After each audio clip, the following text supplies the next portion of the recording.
দর্শক, এই মুহূর্তে রাজশাহীতে চলছে মহানগর বিএনপির সম্মেলন। এতে ভার্চুয়ালি যুক্ত হয়ে বক্তব্য দেবেন বিএনপির ভারপ্রাপ্ত চেয়ারম্যান তারেক রহমান।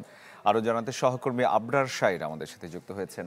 আবরার, আমরা দেখতে পাচ্ছি আপনি কেন্দ্রস্থলেই রয়েছেন সম্মেলনে। সেখানে কারা কারা যুক্ত হয়েছেন কেন্দ্রীয় নেতারা, এবং বিএনপি এর মাধ্যমে রাজশাহী মহানগর বিএনপির কোনো পরিবর্তন চাচ্ছে কিনা? জাতীয়তাবাদী দলের জাতীয় নির্বাহী কমিটির নেতৃবৃন্দ,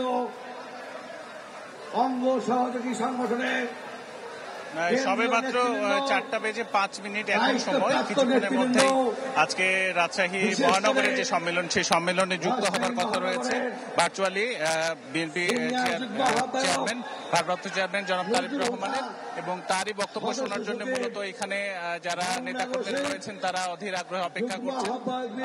16 বছর পর সর্বশেষ 2009 সালে যে সম্মেলনটি অনুষ্ঠিত হয়েছিল, এবং তারপর থেকে দীর্ঘদিন আসলে এখানে সম্মেলন অনুষ্ঠিত হয়নি। ফলে নেতাকর্মীদের মধ্যে একটা বেশ ভালো আনন্দ মুখর পরিবেশ তৈরি হয়েছে।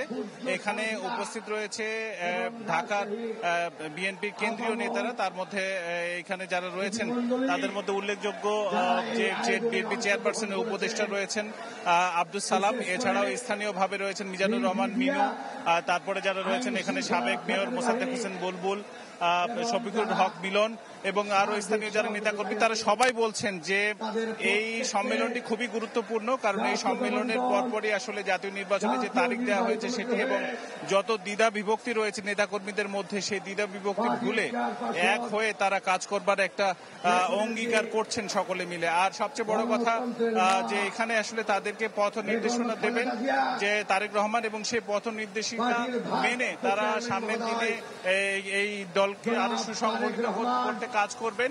এবং তারা বলছেন যে বিএনপিতে যাতে কোনো ধরনের দ্বিধা বিভক্তি না থাকে সেদিকে আসলে তারা খেয়াল রাখবেন। তো এখন পর্যন্ত অতিথিরাই বক্তব্য দিচ্ছেন, এবং দ্বিতীয় পর্বে গিয়ে আসলে সম্মেলনের মূল আলোচনাটা সেটি শুরু হবে।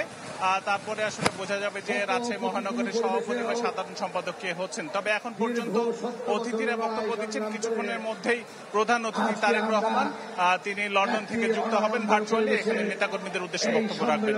এ ছিল আমার কাছে রাজশাহী থেকে। আবরার, ধন্যবাদ আপনাকে।